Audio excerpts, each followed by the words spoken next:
Well, friends, it's 5 minutes late. We're running behind, so let's get started.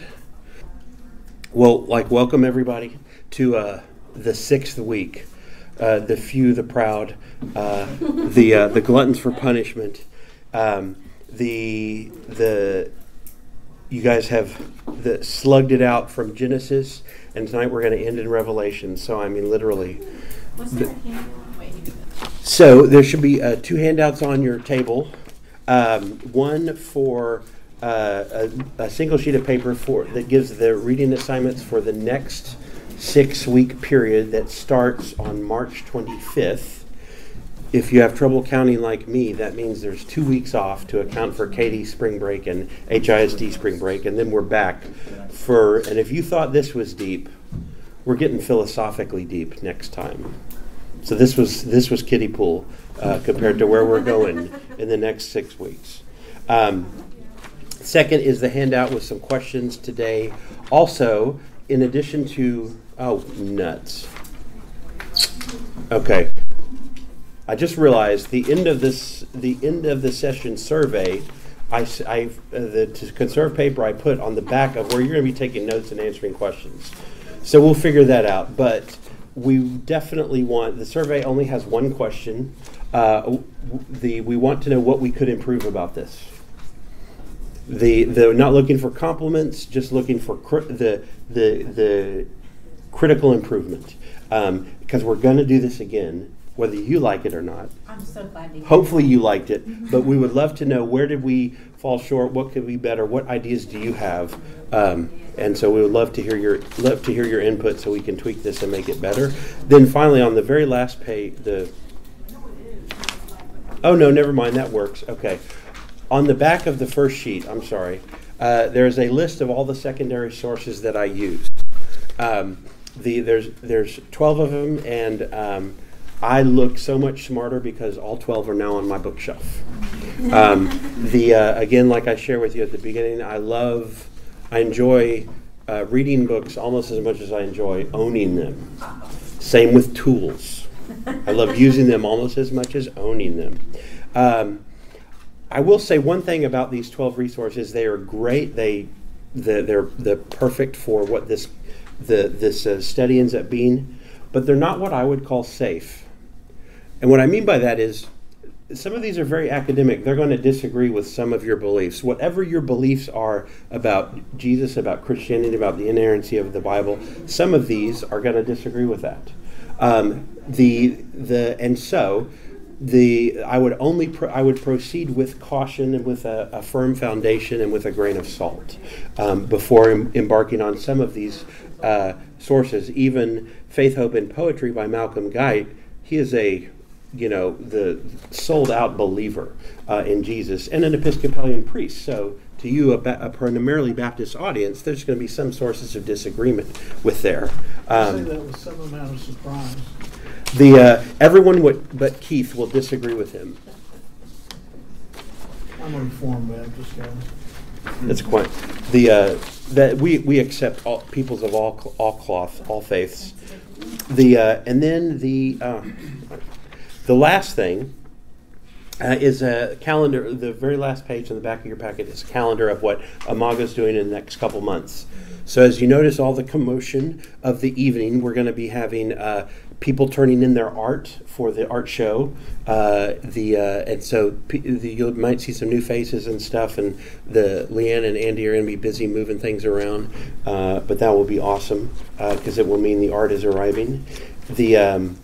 If you're just coming in with us, come in, grab a seat, be welcome.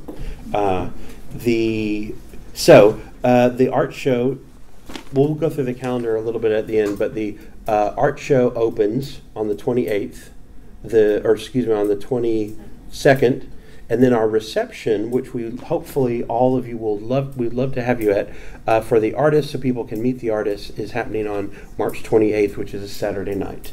So if you're like me and you like doing art things on going out nights, this would be an awesome thing to come. There'll be refreshments there of the non-wine variety. Just the cheese, not wine and cheese reception, just the cheese. Despite it being art, the and it just come and go. And because we're part of the Art for the City reception, there are 2 other churches on this same night which are also having art shows and open receptions. So if you want to make a kind of a round robin of it at the Vineyard and at Ecclesia, we invite you to do so. So this class restarts up March 25th. I just want to make sure I said that. Now, without further ado, let's talk about art. So specifically, how would you guys define art?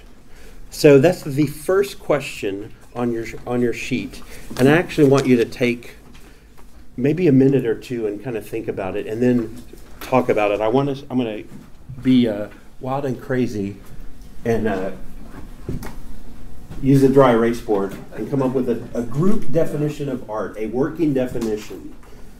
Would Marcel Duchamp's ready-made urinal make it? I don't know. We decide. Well, it depends. It wouldn't have made it 200 years ago. So art. If it was hooked up to plumbing, it wouldn't make it.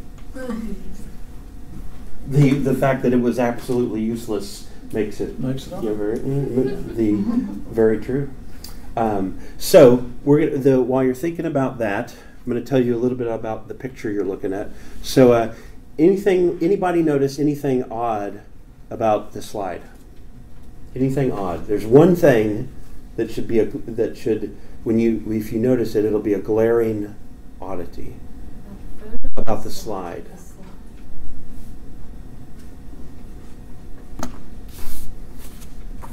Now I've distracted you from I've distracted you from your main service. Slides are odd. Many of them, most of them, I'm teasing. many of them probably could be psychologically analyzed. What the It's a Rodin's thinker, commonly called the thinker, but actually the poet. This is at the National. This is Tsinghua University in Taiwan. Forgive me if I mispronounce that. This is Rodin. Thank you. Thinker. Except it was poured in 1998. Long after poor Rodin has passed away. How many of those have been cast? I will tell you. So there were 21 large thinkers that were cast by Rodin. Since then, in 98, there were 25 that were cast by the Valsuani foundry, I believe, in Italy. But there are no more. These will be the last. This is certified number 25. But the 1998 is correct. So the define art. What would you guys call the blank is art or is not art? What do we do with it? Anybody want to throw out some thoughts?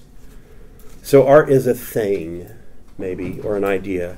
What are the characteristics of that thing or idea that show art from, say, a pile of trash? Or art from a crystal? Human activity? Okay, human creativity. Human creativity. Are both parts of this necessary? I like elephant and monkey paintings. Right. Why not? I'm just asking. So think about that. Think of it. Does the word human, is that necessary?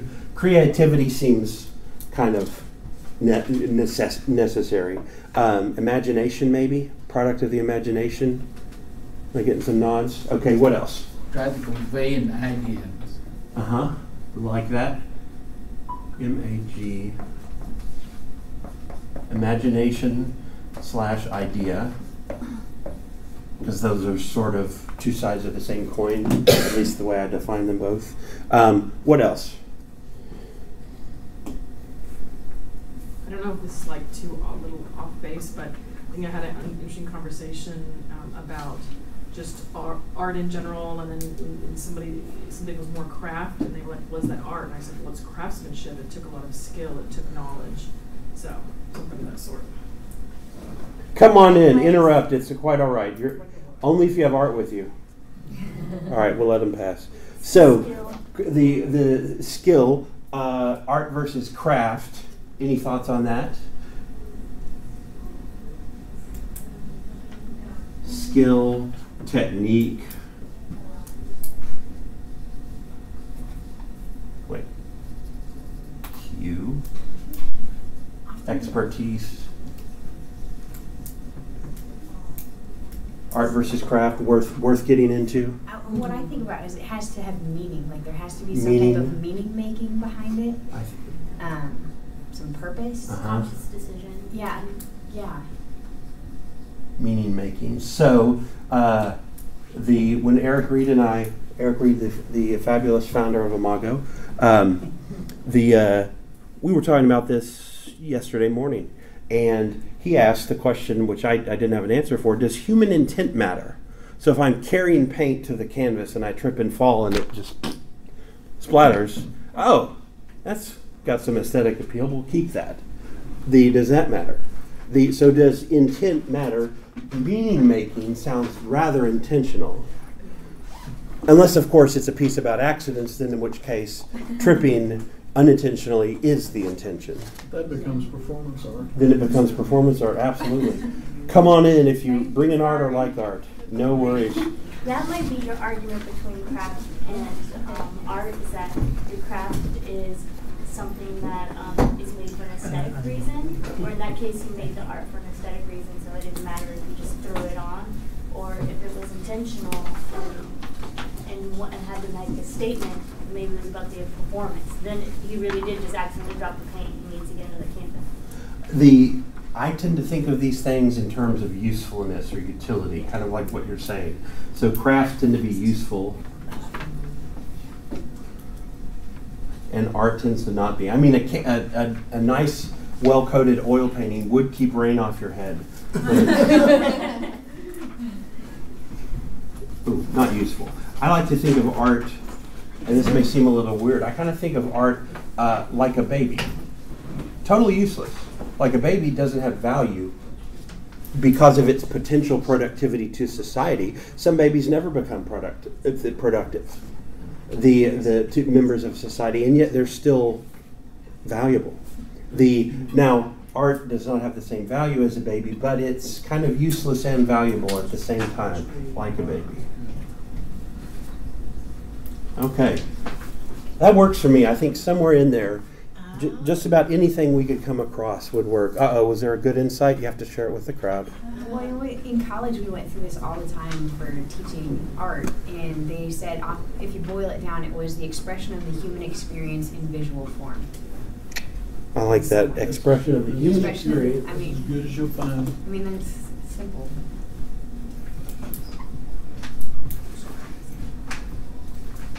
Expression of the human experience in visual form. Is that necessary? It was for us, because then we just said that history was the expression of the human experience. No, there's the word visual matter. Yes. In blank form? Okay. Yeah, I think Yeah, it has to be but blank- visual. It could be musical form, theatrical form, It could be in writing form. Conceptual art. artistic. Yeah. form. The You idea. could just plug the word artistic in, or creative, to cover all the arts. That works for me. So this is from our friendly New American Oxford American Dictionary.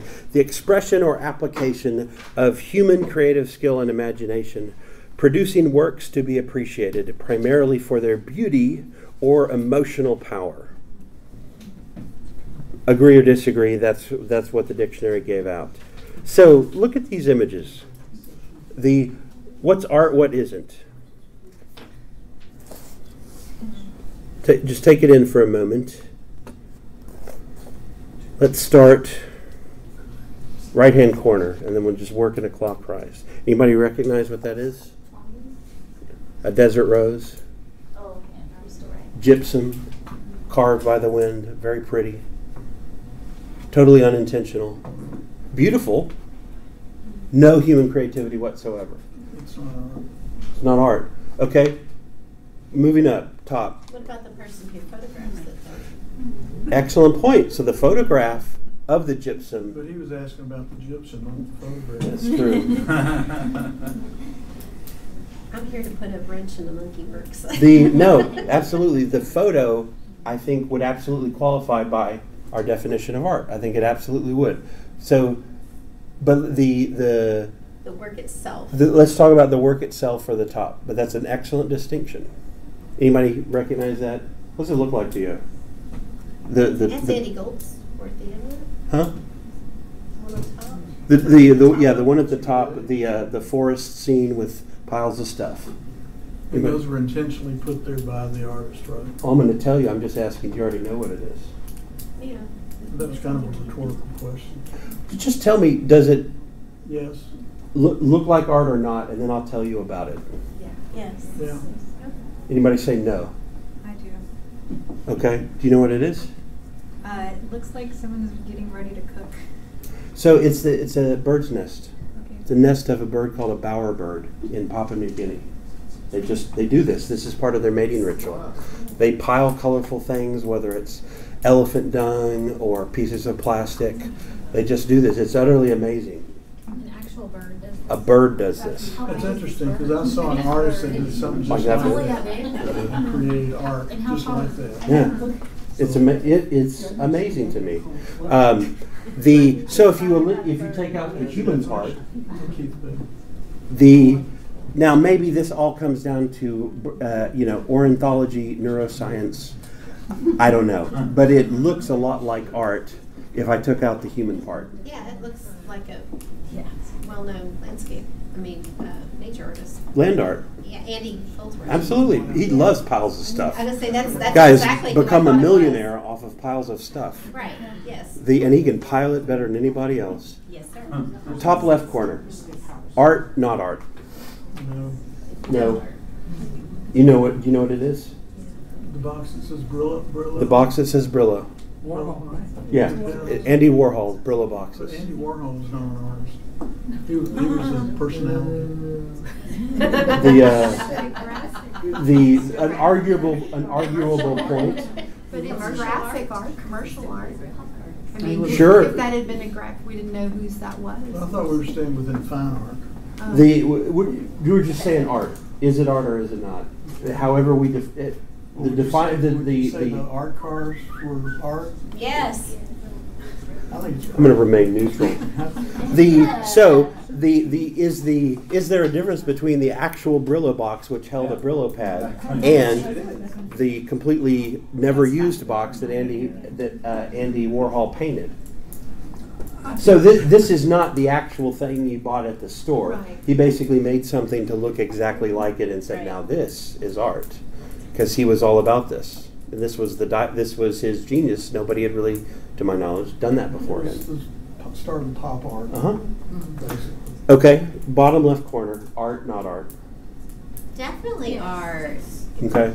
Yes. It's Human human expression expression. in its Absolutely. purest form. It's children's art. Yeah. What about the thing next to it? I'm assuming it's sort of the same category. I'm Yeah. only half because those might be elephant paintings. They're both human. One is an old human. One is One's an old human, one's a young human. One's an old human. One's a young human. The old human's he's dead, but he's rich artist. And it's What's his name? No, Twombly, Cy Twombly. Oh, okay. But even if an elephant does produce the art, Mhm. if the human perceives it as art, is it not therefore art? So then, what's The the? human Is it element the is there. product or the viewer's perception of it that matters? Perception. All of these are very interesting points, and we do not have to agree about them. But I wanted to at least discuss, because we're going to look at some scenarios of the New Testament that are probably familiar to everybody, and just ask the question: is it art?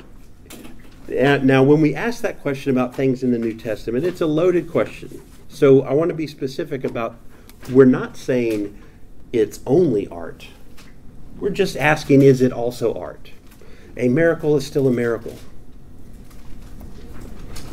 So, a couple different types of art we might encounter: performance art, conceptual art, installation art.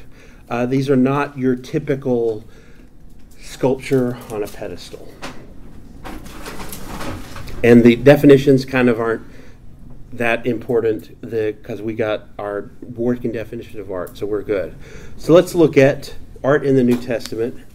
Would somebody read for me either up here or in your own Bible, the first 3 verses of my favorite gospel, the beginning of my favorite chapter, John, the Gospel of John, verses 1 through 3. Actually, it's so beautiful. Let's just read the whole thing. One person read. Everybody else close your eyes and listen. Who wants to read? If I ever get to it, I will. Actually, we'll start with this, but I want to go through the entire first chapter. Okay. Would you please? Yes, How far do please. you want me to read? Until it says 2. Until chapter 2. Yeah, just read chapter 1. In the beginning was the Word, and the Word was with God, and the Word was God. He was with God in the beginning. Through him all things were made. Without him nothing was made that has been made. In him was light, and that light was the light of men. The light shines in the darkness, but the darkness has not understood it. There came a man who was sent from God. His name was John. He came as a witness to testify concerning that light, so that through him all men might believe. He himself was not the light. He came only as a witness to the light. The true light that gives light to every man was coming into the world. He was in the world, and though the world was made through him, the world did not recognize him. He came to that which was his own, but his own did not receive him. Yet to all who received him, to those who believed in him, believed in his name, he gave the right to become children of God. Children born not of natural descent, nor of human decision or a husband's will, but born of God. The Word became flesh and made his dwelling among us. We have seen his glory, the glory of the one and only, who came from the Father, full of grace and truth. John testifies concerning him. He cries out, saying, "This is he of whom I said, he who comes after me has surpassed me, because he was before me." From the fullness of his grace we have all received one blessing after another. For the law was given through Moses. Grace and truth came through Jesus Christ. No one has ever seen God, but God, the one and only, who is at the Father's side, has made him known. Now this was John's testimony when the Jews of Jerusalem sent priests and Levites to ask him who he was. He did not fail to confess, but confessed freely, "I am not the Christ." They asked him, "Then who are you? Are you Elijah?" He said, "I am not." "Are you the prophet?" He answered, "No." Finally they said, "Who are you? Give us an answer to take back to those who sent us. What do you say about yourself?" John replied in the words of Isaiah the prophet, "I am the voice of one calling in the desert, make straight the way for the Lord." Now some Pharisees who had sent questioned him, "Why then do you baptize if you are not the Christ, nor Elijah, nor the prophet?"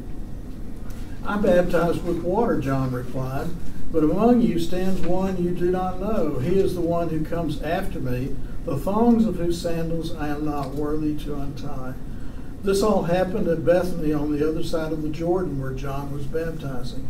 The next day John saw Jesus coming toward him and said, "Look, the Lamb of God who takes away the sin of the world. This is the one I meant when I said, a man who comes after me has surpassed me not because he was before me. I myself did not know him, but the reason I came baptizing with water was that he might be revealed to Israel." Then John gave this testimony, "I saw the Spirit come down from heaven as a dove and remain on him. I would not have known him except that the one who sent me to baptize with water told me. The man on whom you see the Spirit come down and remain is he who will baptize with the Holy Spirit. I have seen and I testify that this is the Son of God." The next day John was there again with 2 of his disciples. When he saw Jesus passing by, he said, "Look, the Lamb of God." When the 2 disciples heard him say this, they followed Jesus. Keith, are we still in the first chapter? Mm-hmm. Man, that's a long chapter. Let's stop now. I'm good. I'm good. The point I wanted to make. You don't want me to finish? No. Okay. Stop there. Thank you. Sorry. I was rolling. You were doing awesome. What did we just read? Let's look at the first 3 verses. In the beginning was the Word, and the Word was with God, and the Word was God. He was in the beginning with God. All things were made through him, and without him not anything was made that was made. I've recently learned why I love this so much. This is a poem. This is a poem written in Greek with strong Hebrew overtones. So we kind of encountered this in when we were looking at Genesis. When things pop up in threes in the Hebrew culture, it's important. So I want to read you some commentary I found on John chapter 1. So this is called a threshold poem. It's concerning was and concerning becoming, also translated made. It is concerning how that which was crossed over into becoming. So the key words of this poem, the access of it, if you will, are the was and the and became. In Greek, it is in and egeneto. I'm not going to pronounce those often because that's all you get. Don't know if I'm doing it right. But, so let's look at the first sentence. It's a throwback to Genesis 1. In the beginning, God created the heavens and the earth. So it's asking us to tie what it's going to describe to what was already well known by the audience. Was is repeated thrice, or the Greek word in. The word was, it was with God, it was God. Was here is used in three distinct grammatical senses as denoting existence, relationship, and predication. It draws attention to itself in the way of poetry. It stands for the condition of the eternal at the threshold of that which is not eternal but becomes. The eternal on the point of an unheard of participation in that which cannot be eternal because it is created. Because it is become or will become, it is in contrast with this becoming on the other side of the threshold that the uniqueness of this was is affirmed. That's a beautiful and fancy and hard to understand way of saying this is an intersection of the infinite and the finite. A seashore, if you will, where there's the endless sea and the finite shore. So the second verse, he was in the beginning with God, is very much strongly placed on the was. Or maybe another way of saying was would be, before Abraham was born, I am. There is no the was, will be, or is. It's just existence. It's just God. May I add something? Yes, please. We forget that the word is only in the first verse. In our minds, I think we think it kind of goes throughout the passage. Uh-huh. But to the Greek, word was more than just an English word. It was everything that existed before time. So they would understand that Jesus was really an important guy because he existed before all time, just like God. So he was God. So the Greeks would that sentence would have more power to them than anybody else. And when we read it, we just think, well, it's a nice way to say he was God. But it carries a lot more weight to it than that. That's all. No, thank you. So the third verse takes us across this threshold to the other side. All things were made by him, and without him was not anything made that was made. I think I'm using two different translations here, so I apologize for that. So this is where we get into the word egenento. Again, repeated three times. And so we have these three becomings set against the triple was of eternity. And that's just the first three verses. We're not going through the whole thing. I just wanted to give you a taste of something I've read hundreds of times and never appreciated it as poetry, only as truth. So let's keep going. Let's see the other ways we find art in the Bible.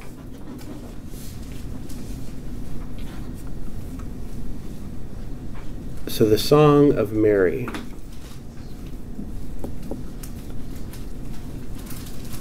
All right, I'm going to try to play this. This is our first audio-visual embarkation here. Let's see if it works. Don't look at my playlist and judge me.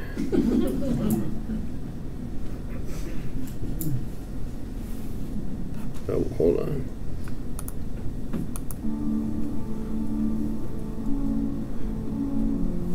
I just want you to listen to this beautiful song. It's going to take about 5 minutes. And if you're like me,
I'm just going to reduce it a little bit so I can talk over it.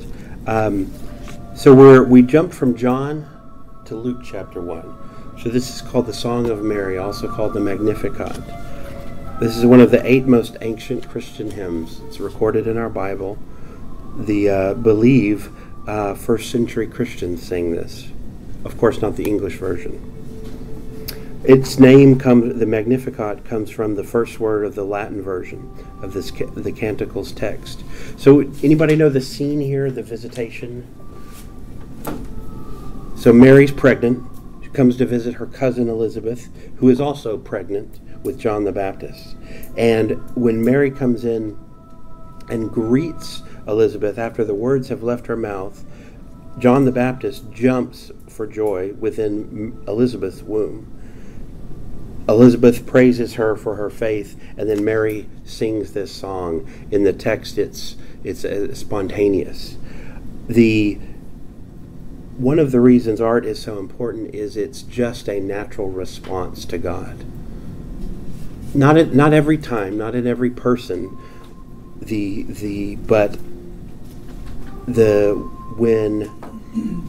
the Israelites made it across the Red Sea, Moses' sister Miriam, she does this. She bursts out into song, and the whole nation joins with her.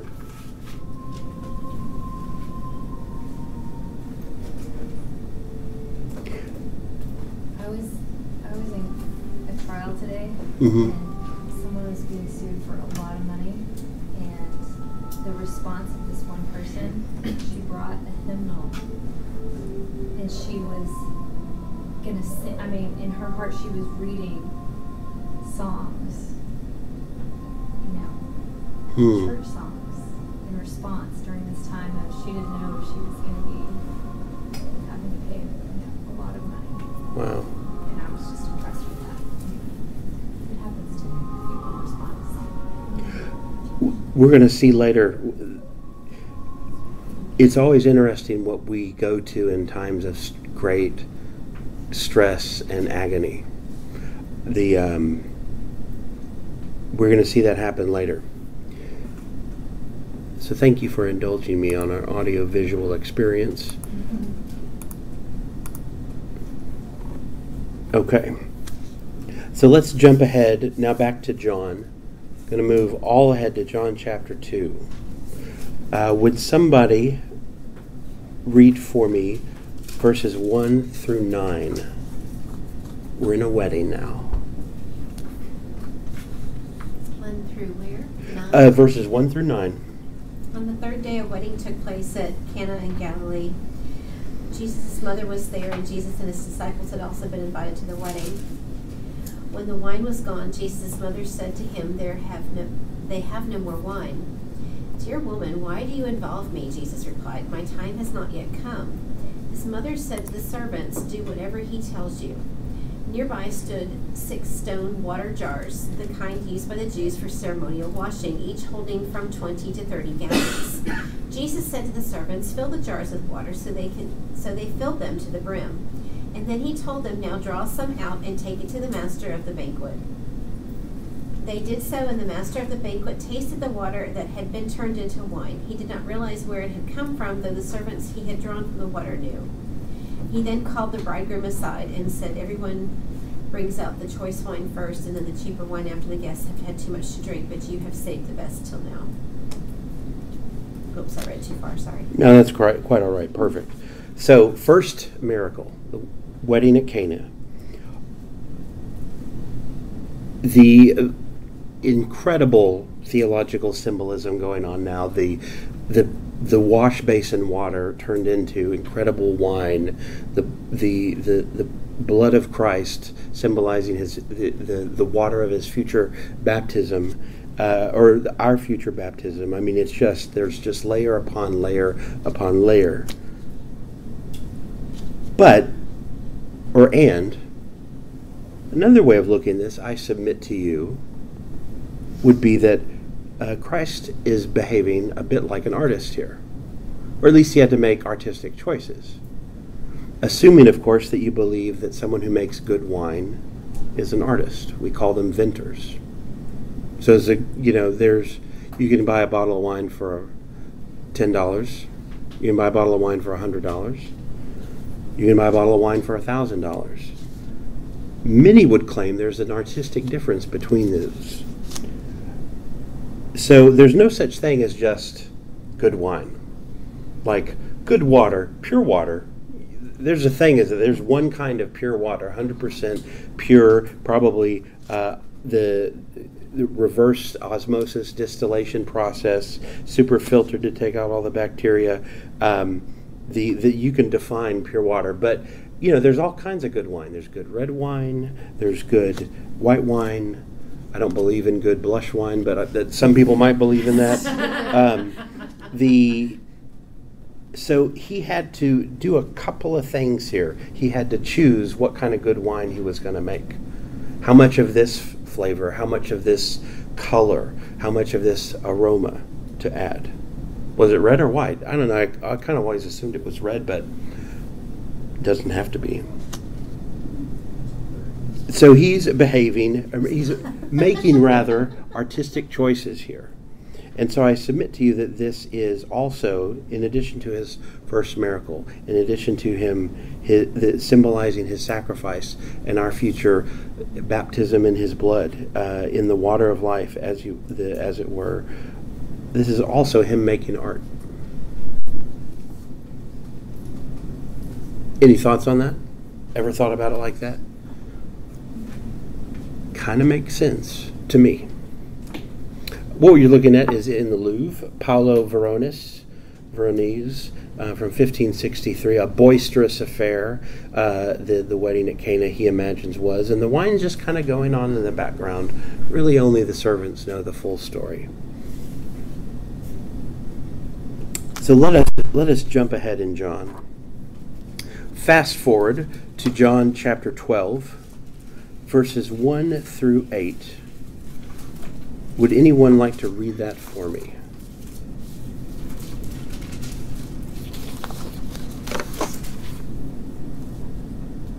Okay, I don't have it written down here, so somebody's going to have to read that for me. Well, thank you. 6 days before the Passover, Jesus therefore came to Bethany, where Lazarus was, whom Jesus had raised from the dead. So they gave a dinner for him there. Martha served, and Lazarus was one of those reclining with him at table. Mary therefore took a pound of expensive ointment from her pure nard and anointed the feet of Jesus and wiped his feet with her hair. The house was filled with the fragrance of the perfume. But Judas Iscariot, one of his disciples, he who was about to betray him, said, "Why was this ointment not sold for 300 denarii and given to the poor?" He said this, not because he cared about the poor, but because he was a thief, and having charge of the money bag, he used to help himself to what was put into it. Jesus said, "Leave her alone, so that she may keep it for the day of my burial. For the poor you always have with you, but you do not always have me." So, clearly, she's preparing him for burial. Right? Everybody agree with that? Well, not really, because he's not dead yet. So she's not actually preparing him for burial. She's symbolically preparing him for burial. She breaks this jar of perfume. Instantly, a new odor fills the house. I would submit all you could hear in that house was silence and her crying. Everybody was probably staring at her, wiping his feet with her hair and her tears. This is a very symbolic act. Again, he wasn't dead. She's not actually preparing him for burial. She's just symbolizing the preparation for his burial.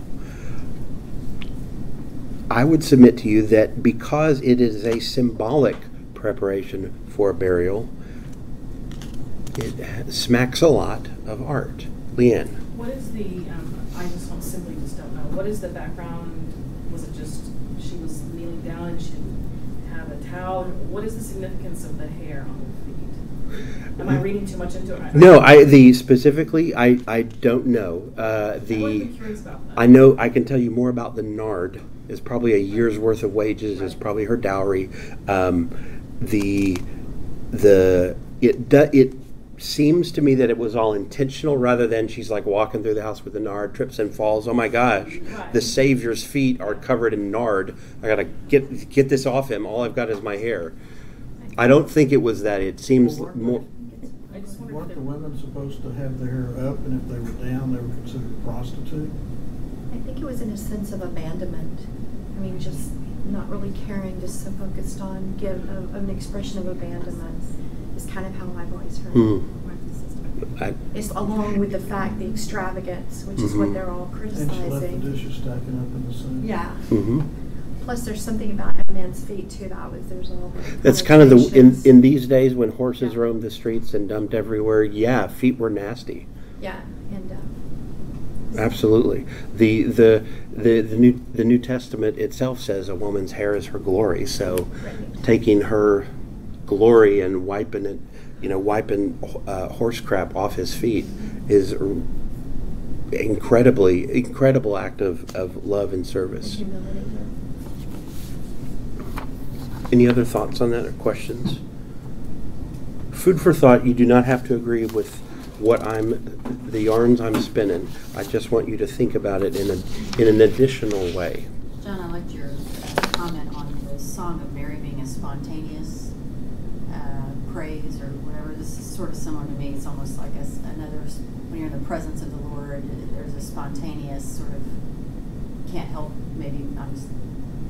No, I think Mary may have just had a spontaneous act of worship. They're kind of like this Mary, kind of like the other Mary did when she said the Magnificat. I was back to the song too. You just made me think of it again when you were talking about it earlier. That the words weren't enough. That art sometimes is something beyond what we can say in the everyday. It's an expression of something magnified and expressed in a higher depth. It has, even from song then to opera, even more so. It just takes us into the heavens. And like almost her feeling of the song, you couldn't just say, oh, well, thanks God. There had to be a complete and a kind of over-the-top expression of that kind of worship. So I think art does that too. Absolutely. You just can't say it. You just can't. But yeah. So. Absolutely. I think there's a why there that I don't think I could answer, but Mary could have said, thanks God, I'm pretty honored by this. That would have given all the same data of the song, and yet the song had to come out. Right. And there's something about art that it is on a different level, and it does appeal to a different need in us, or the than mere data sort of leaves a bit lacking and wanting. The perfect segue into Christ the storyteller. So Christ taught in parables. We're not going to hit them all. We're not going to hit any of them. We're just going to talk about him as the parable teller. So my adopted niece, Claire, Susanna's daughter, loves books. She kind of loves you to take them and open some of the pages, and then she's on to the next one. And I think she likes more of the I'm making the monkey dance than I'm reading the story. But at some point, she will sit down on Mommy's lap and hopefully Uncle John's lap and not say, "Tell me some facts." She will say, "Tell me a story." Like there's something about art specifically. There's just something about a story, a good story. They're inherently interesting, or at least a good story is. Discourse we kind of tolerate. To a story, we're there. We attend it. They entertain, inform, involve, motivate, authenticate, mirror our existence. And probably there are none better than Christ. People who don't really know Jesus said it know the story of the Good Samaritan. They know the prodigal son.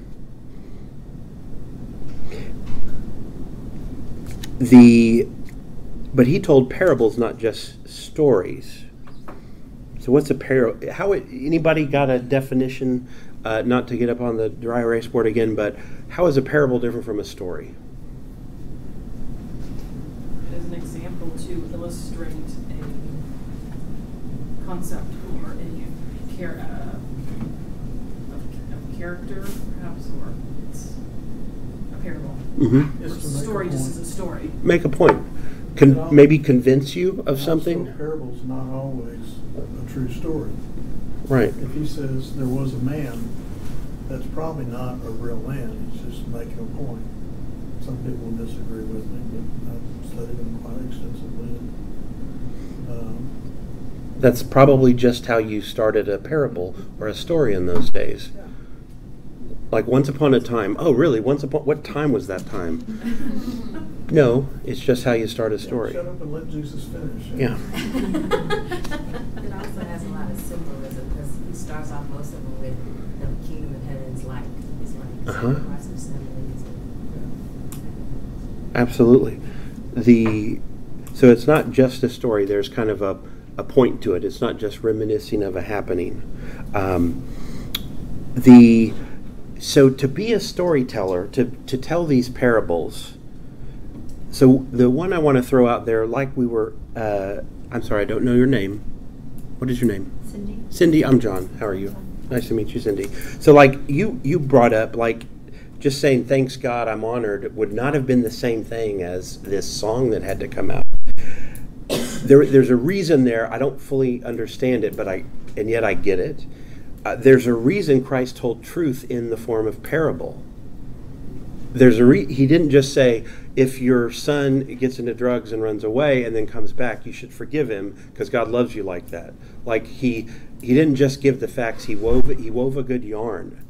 And there was a reason for that. But in doing that, he was making art.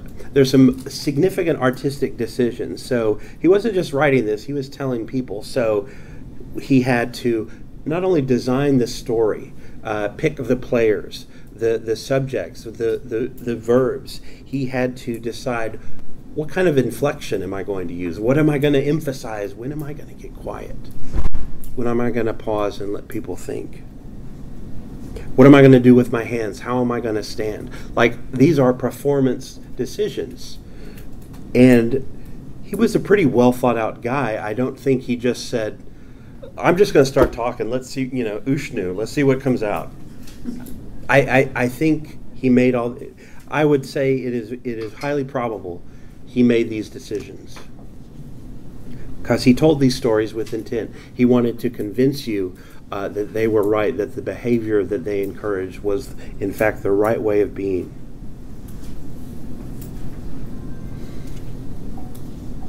Anybody have any other thoughts on stories before we jump to maybe the end of a story?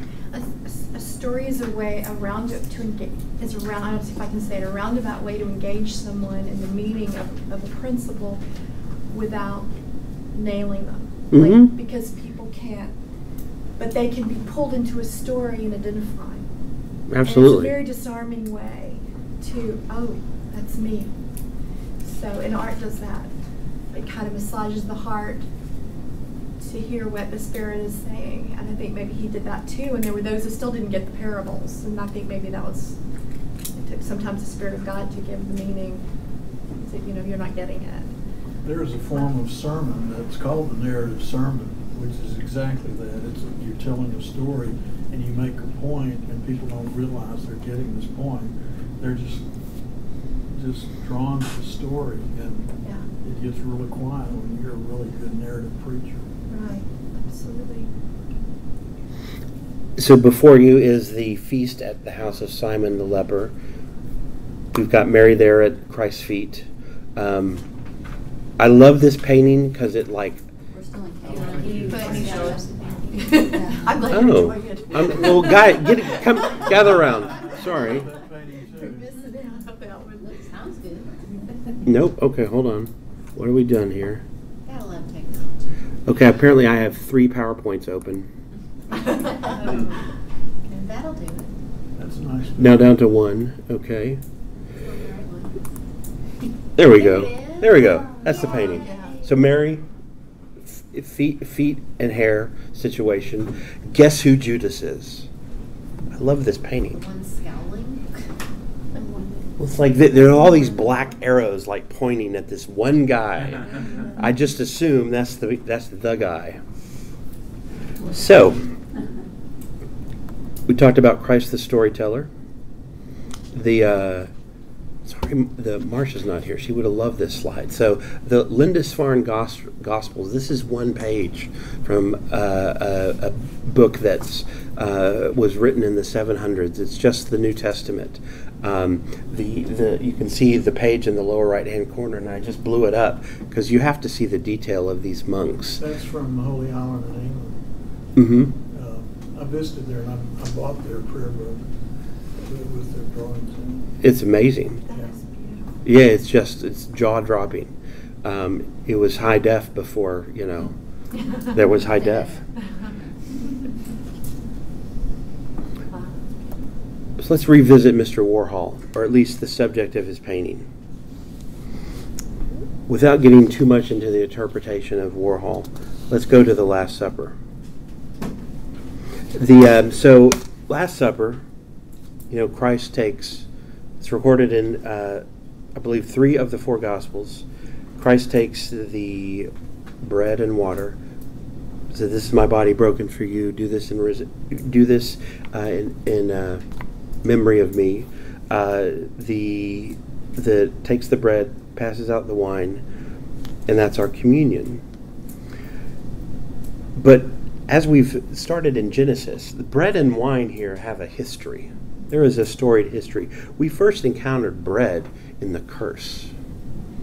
You will get your bread from the ground you work. It's not going to be just plucked out of a tree now. You're going to have to get it. You're going to have to work hard for it. We see it again as the Israelites are languishing through the desert and complaining about having nothing to eat, and it comes out of the sky in the form of manna. Then we see it in the tabernacle as in the holy place, the table of the showbread that the priests would eat, would bake and eat once a week, reminding them that God was the provider. God was their providence. In the tabernacle, there on the same table, there was also a drink offering. I believe it was wine. And then we have the wedding at Cana that we just saw. The water for washing turned into good quality wine. Would someone like to read Matthew, Mark, or Luke? Get to one of those and I'll tell you where to start. How about Matthew 26, verses 17 through 30? Thank you, Natalie. Now the first day of the feast of unleavened bread, the disciples came to Jesus, saying unto him, Where wilt thou that we prepare for thee to eat the Passover? And he said, Go into the city to such a man, and say unto him, The Master saith, My time is at hand. I will keep the Passover at thy house for thy disciples.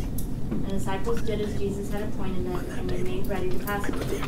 Now when the evening was come, he sat down with the 12, and as they did eat, he said, Verily I say unto you, that one of you shall betray me. And they were exceeding sorrowful, and began every one of them to say unto him, Lord, is it I? And he answered and he said, He that dippeth his hand with me in the dish, the same shall betray me. The Son of Man goeth as it is written of him. But woe unto that man by whom the Son of Man is betrayed. It had been good for that man if he had not been born. Then Judas, which betrayed him, answered and said, Master, is it I? And he said unto him, Thou hast said. And as they were eating, Jesus took bread and blessed it, and brake it, and gave it to the disciples, and said, Take, eat, this is my body. And he took the cup and gave thanks, and gave it to them, saying, Drink ye all of it. For this is my blood of the New Testament, which is shed for many for the remission of sins.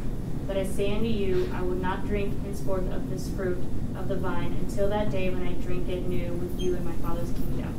And when they had sung a hymn, they went out into the Mount of Olives. Thank you. So, remember back on our first day, introduced an author named Andy Crouch, who brought up the point that in the garden, God was not only the creator of everything, creator of man and woman, but he was also the creator of culture, because he planted a garden in Eden and then gave it to Adam to tend. And what is a garden? A garden is nature, but it's not just nature, it's nature plus culture. And so he continues that development here in the communion. So far from washing his hands of the dirty, dirty business of culture, after, as we learn in Genesis 3, culture asked God to take a hike, abandoning it to human beings at their best and worst, the Creator continues to create. He stays in the story, indeed ultimately enters the story at the point of greatest pressure and pain, and on the night before he suffers the worst that wayward human culture can do. This is what he does. He takes bread and wine into his hands, lifts them up, and blesses them. Bread and wine, not wheat and grapes. Bread and wine are culture, not just nature. They are good for food and a delight to the eyes. Jesus takes culture, blesses it, breaks it, and gives it to his friends. Taken, broken, blessed, and given, these cultural goods become a sign and presence of God in the world.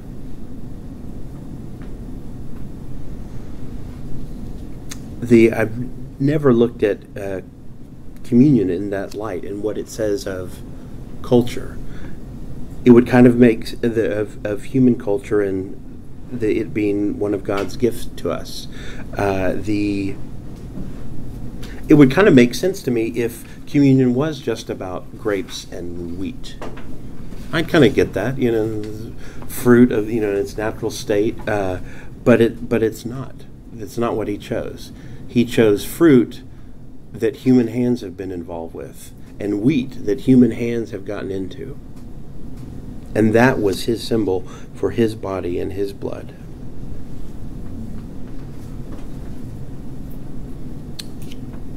Incidentally, when Andy Warhol first showed this painting, or he had a whole series of stuff he did to Da Vinci's Last Supper. In Italy, it was literally, the gallery was across the street from where Da Vinci's real Last Supper was. Wow. So either that was a really big, might have been a really big compliment and a really big insult. Yeah. That could go easily both ways. Easily both ways. Either way. So, before we move on to the next stage in this story, the cross, want to take you guys back through the tabernacle. So you walk into the tabernacle through a curtain. You walk into this sort of open field. You've got a brazen altar. You got a laver, place to the wash your hands, and then you can't go any further. Everything's bronze, and then if you're a priest, you get into the holy place, and you see the just opulence all around. You see a golden lampstand as your only source of light. You see the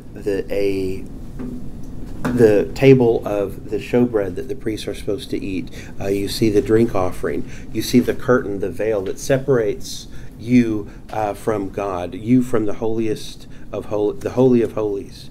And then if you're the high priest, once a year you get to go through the curtain with the blood of the scapegoat to sprinkle it on the mercy seat of the altar. And we talked about how there is incense burning in the air there was punishment if you made this incense not for the tabernacle, if you made it for your own tent. There were smells and flavors in addition to sights and sounds that were only in the tabernacle. The sound of the outside world would have been muffled by those four coverings, the linen, the goat hair, the manatee, and the ram. I think I reversed those, and the ram. Not only would they have made this place weatherproof, or at least waterproof, but it would have muffled all sounds from the outside world. So you were in this sort of this space that felt different from all the other spaces you were in, especially if you were a wandering nomad. And then so imagine you're the high priest, and you've gone past the courtyard, you've gone through the holy place, you've seen all this gold and all this beauty, you've seen the candlelight reflecting off the polished gold, and you go into the darkness behind the veil, because remember, there's really no light source in the Holy of Holies. It was just you with your little bell on your robe, so everyone else would know you were alive. The little rope around your waist that the other priests are holding on to. You're walking in the dark, hoping that you don't bump into the ark, because if you did, you would die. Almost like a womb. Almost like a womb. Very true. That's a good one.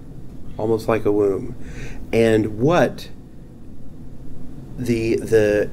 so we're kind of going through these levels of holiness. We go from bronze to silver to gold, and what do we find at the centerpiece of this? You've got the golden ark, you've got containing the stone tablets, you've got the gold cherubim, and then where God is supposed to be, what do we see? Nothing. Because God is too holy to be pictured. It's like the most pregnant negative space I've ever heard of. So keep that in mind as we talk about see if you can find the negative space in the next scene. So one of our authors, Philip Ryken, in Art for God's Sake, says, if God had such a passion for the arts, then we should expect him to reveal his artistry in the plan of salvation. But here we come up against a shocking reality namely that the center of God's masterpiece of salvation was an event of appalling ugliness and degradation.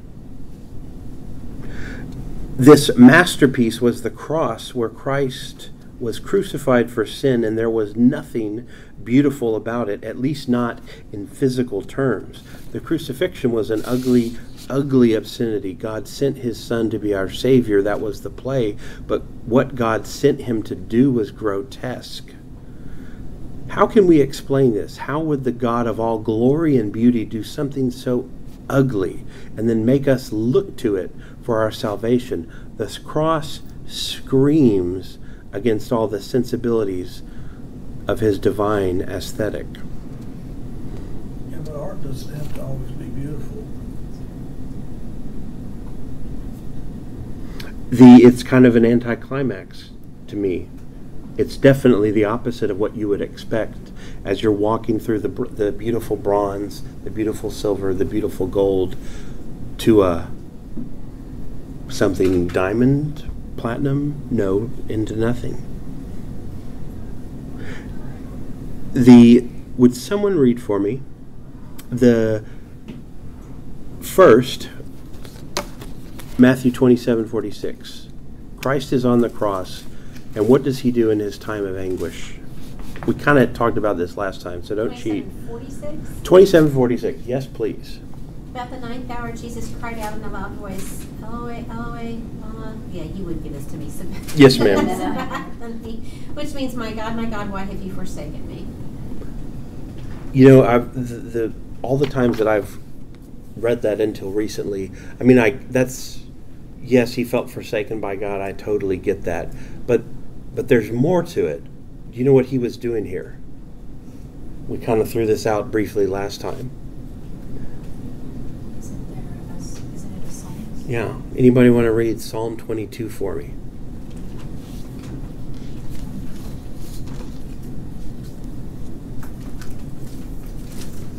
Just the...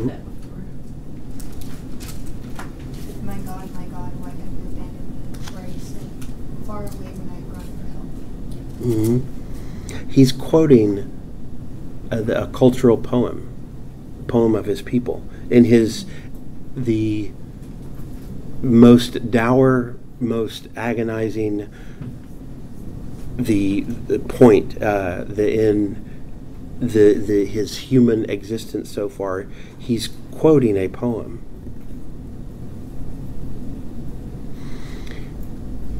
It says a lot about what that poem meant to him, that he would even be able to recall it in that time. Let's look a little. Who read Matthew 27? Are you still there? Yes. Okay, go ahead and read Matthew 27 verses 51 through 54. Okay. At that moment, the curtain of the temple was torn in two from top to bottom. The earth shook and the rocks split. I love that. The tombs broke open and bodies of many holy people who had died were raised to life. And they came out of the tombs, and after Jesus' resurrection, they went into the holy city and appeared to many people. You said 54? Yep. When the centurion and those with him who were guarding Jesus saw the earthquake and all that had happened, they were terrified and exclaimed, "Surely he was the Son of God." That's probably one of my most favorite sections of the Bible. I went back and watched this scene from The Passion of the Christ, the Mel Gibson's film, and this scene is amazing. I mean, it's perfect for a movie. The sky turns black. There's an earthquake. The temple veil is torn in two. I mean, if I didn't know better, people come back to life. Their graves. Absolutely. I mean, You know, the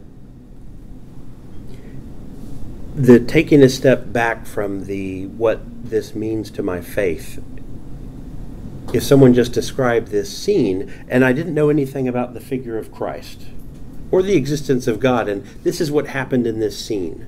The sky turned black, an earthquake hit, the temple veil was torn in two, dead rose from the grave. Something that, like, there's a mood here. This is a scene.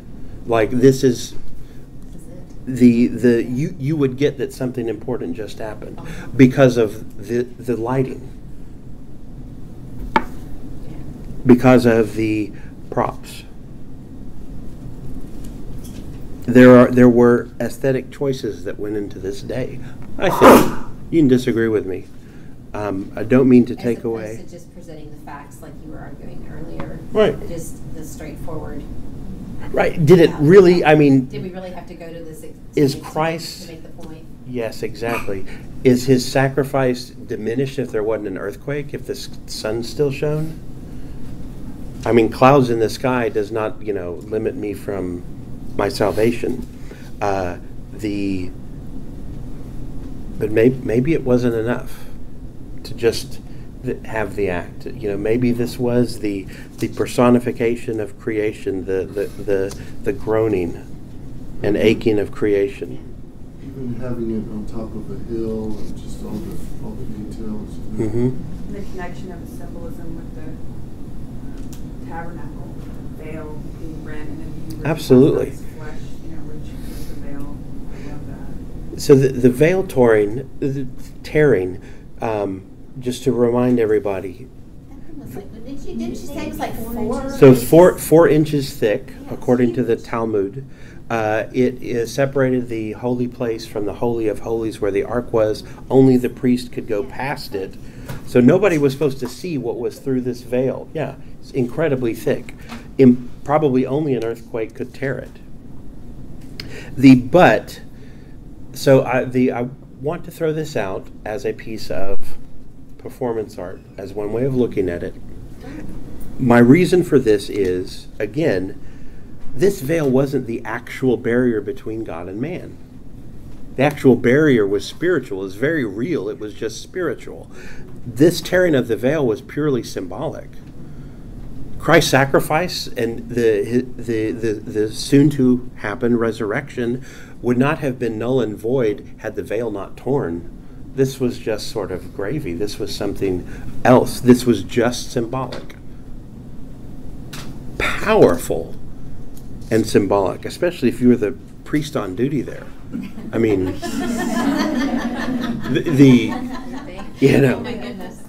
they probably never heard from that guy again. According to our definition of art, in addition to all of the blessed and holy and wonderful things this is it also art? Oh gosh, yes. Yes. Based on what Monica, right? Yeah. Okay. Monica was talking about her definition that she came through school with the expression of human experience in visual form. You mentioned the author earlier that said, how could the crucifixion, something, the person who invented culture and art and all these beautiful things, come up with something so ugly? And it won't stop. It keeps running in my head. I'm talking about the expression of human experience. Well, we as humans are messy, sinful creatures. And all I could come up with whenever you posed that question from the author was, what other way would you get the point across that we're messy, sinful creatures? I mean, to me, it's the perfect way. Because it is our human experience being the sinful nature that we are, and what he does for us.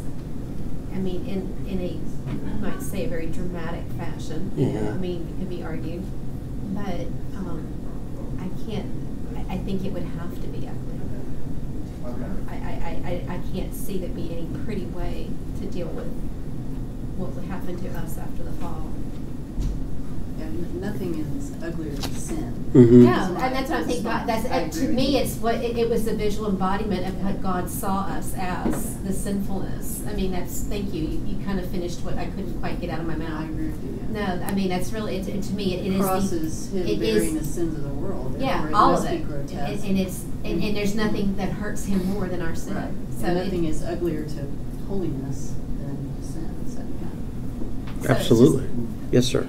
Didn't the way it played out, the performance art as you called it, I mean, it evokes something in us when we read it, and then like the centurion, exclaims something. Mm-hmm. The surely this was the Son of God. Mm-hmm.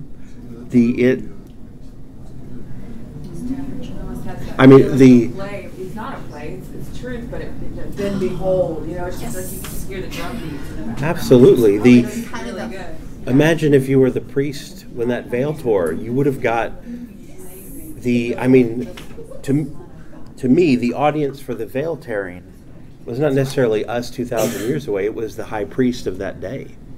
It was a performance for him to say, something to that audience. You were, yeah, absolutely. In the story of life, when you relate it to Plato or the construction of a tragedy, it was the ultimate inciting situation. The complexity of man got to the point of the greatest tragedy, and that was expressed in all creation.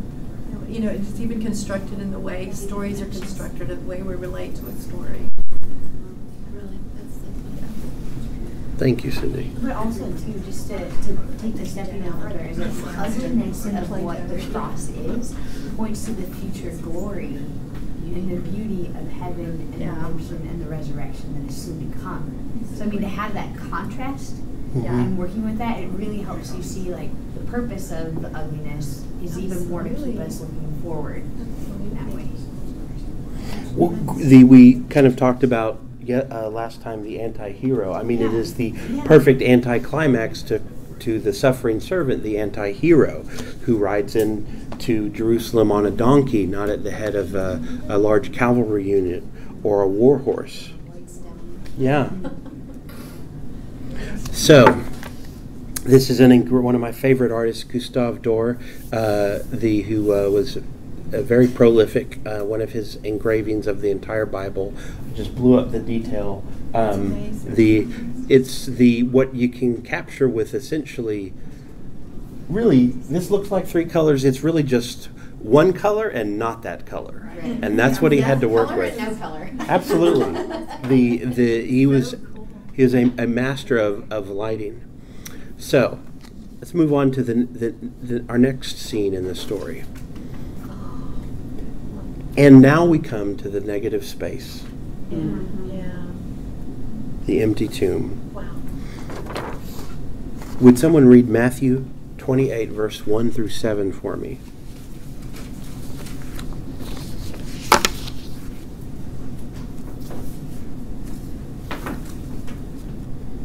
Now after the Sabbath, as the first day of the week began to dawn, Mary Magdalene and the other Mary came to see the tomb. And behold, there was a great earthquake, for an angel of the Lord descended from heaven and came and rolled back the stone from the door and sat on it. His countenance was like lightning, and his clothing as white as snow. And the guards shook for fear of him and became like a dead man. But the angel answered and said to the women, "Do not be afraid, for I know that you seek Jesus, who was crucified. He is not here, for he is risen. As he said, come see the place where the Lord lay.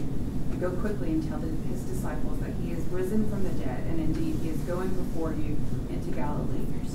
There you will see him. Behold, I have told you." So they went out quickly from the tomb with fear and great joy, and ran to bring his disciples word.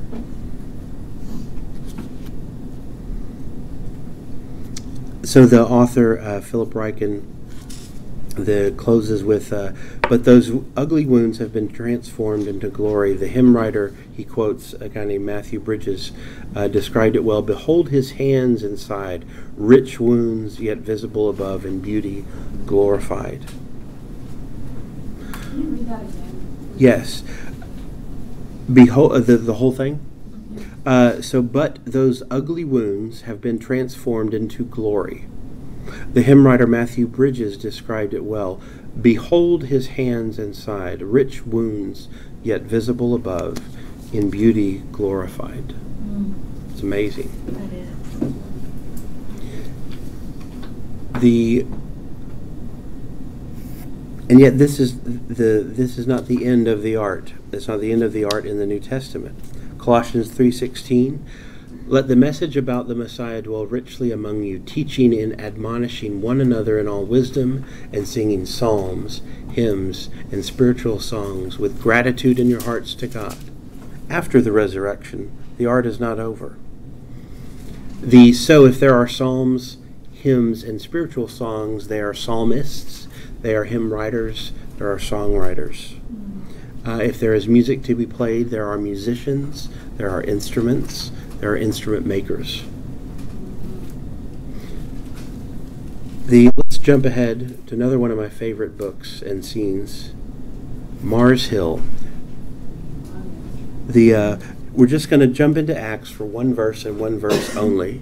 And again, I have more food for thought than I have answers. But let me read to you Acts 17:28. So Paul is in the Areopagus, I think is the correct pronunciation. This is basically the court of Athens where the philosophers of the day were. This is the place to not see and be seen, but hear and be heard. So he is in this long speech, and there's one line I want to pull out of it. For in him we live and move and exist, even as some of your own poets have said, for we are also his offspring. So the point of this, we're going a slightly different direction than what we've gone in the time that we've been here together, because here we have Paul. What's he doing? Where did these lines come from? He wasn't the first one to say them. As your own poets have said, who's he talking about? A Cretan poet. A Cretan poet. Cretan in a good sense, as in the Isle of Crete. Absolutely. So he's quoting two pagans. Yes. Stoics. And a Sicilian poet. Absolutely. So in him we live, move, and have our being is a poem written in the 6th century BC. And it's a poem, although in the poem, this description in him is Zeus. Him to Zeus. So then the next part of it, Paul then builds on this quote by adding, your own poets have said, we are his offspring. This is a direct quote from the Stoic thinker Aratus, who was actually ascribing the origin of humanity to Zeus.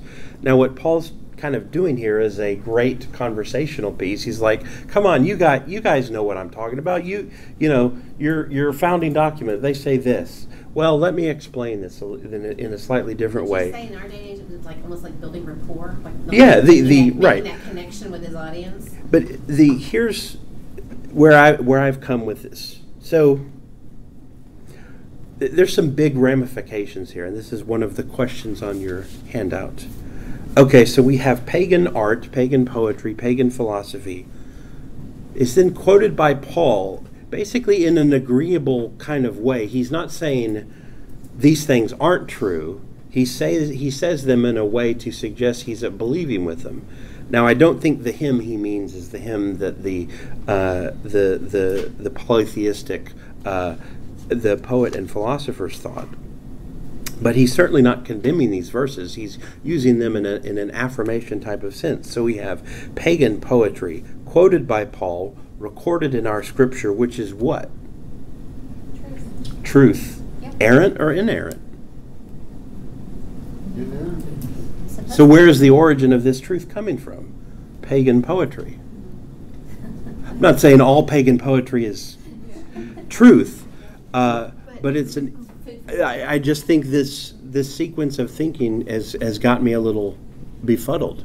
But truth is truth no matter where it's found. All truth is God's truth. Yes, and so if we are created in God's image, all men, not a person that still has a distorted and hasn't come into restoration or been redeemed, they can still express God's truth. It just seems to get perverted.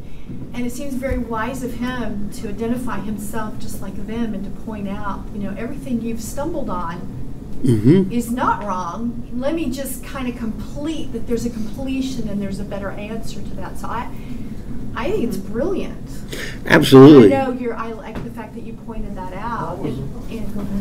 Paul was a master at drawing in his audience. Even when they were a bunch of pagan Greeks, it's like when he's walking around and looking at all these idols that they worship, and he goes up. Altar to the unknown God. Yeah. Here's this altar to the unknown God who I proclaim today. Well, that got their attention. Yeah. It was absolutely brilliant. a brilliant way to get your point across, to get people to come around to your way of thinking. And people started following him from that day. At the end of the speech, we see that. It's just, it's kind of amazing to me that what I am calling truth came from originally pagan authors. We see that in another way. My brother-in-law is a seminary student, and he is writing a paper on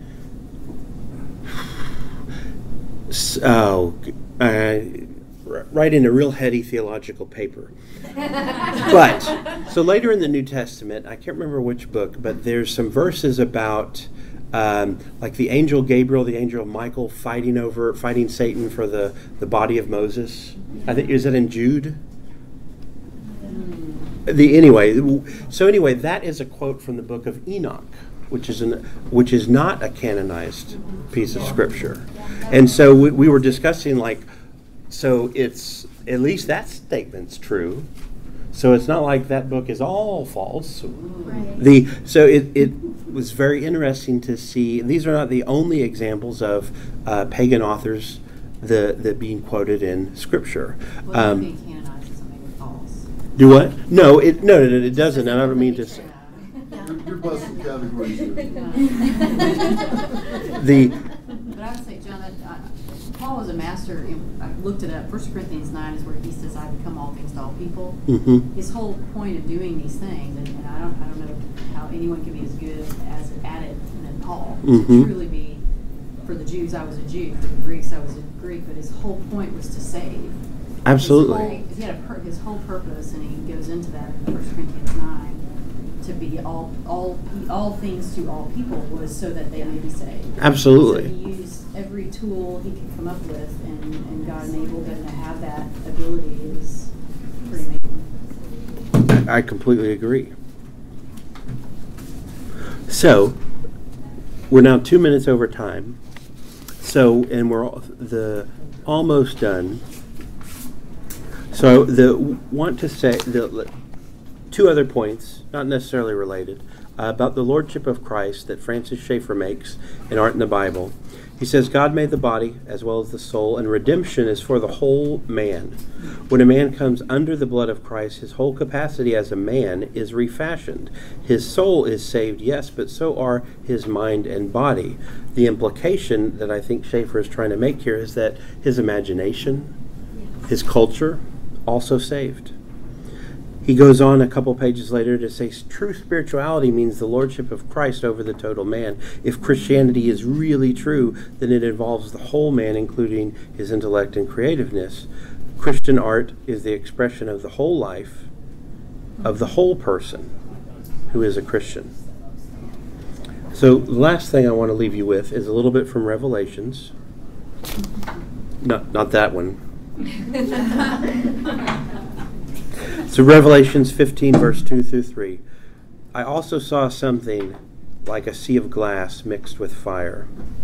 And those who had won the victory over the beast, his image and the number of his name, were standing on the sea of glass with harps from God. They sang the song of God's servant Moses and the song of the Lamb. Great and awe-inspiring are your works, Lord God the Almighty. Righteous and true are your ways, King of nations. So even in heaven, there will be song. I'm not nitpicking, but shouldn't that be Revelation? It's singular, not plural. I'm just saying. I think you might be right. He's right. I just checked. I'm going to leave it at might. So this is what I found on the Sea of Glass. Great piece of installation art.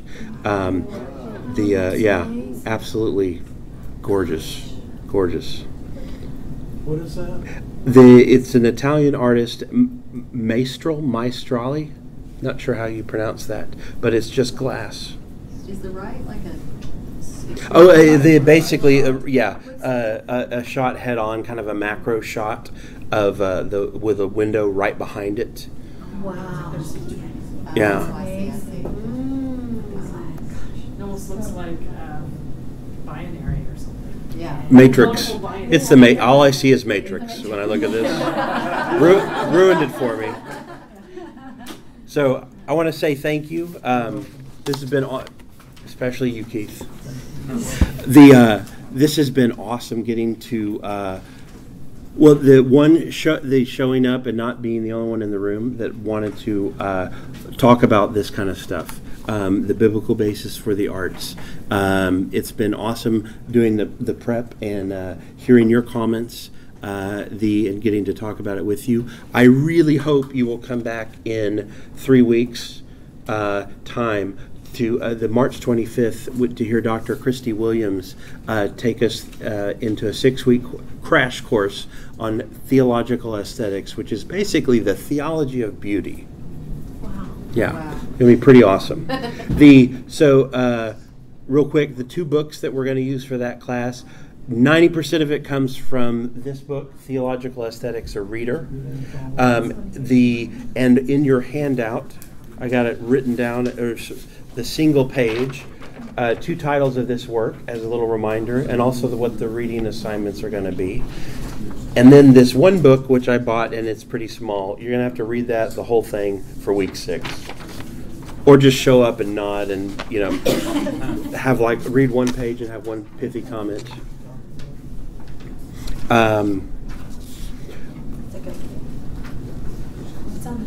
Oh yeah, it's on the handout, the title. You want a handout? Yeah.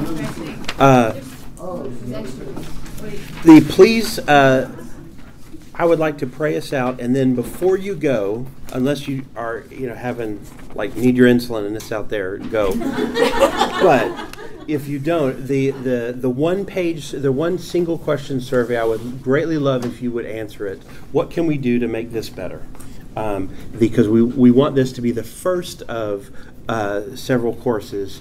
Hopefully next year maybe getting to repeat this whole thing. With or without Keith, we're not sure if we're going to invite him back. But any suggestions, critical feedback, please give it to us.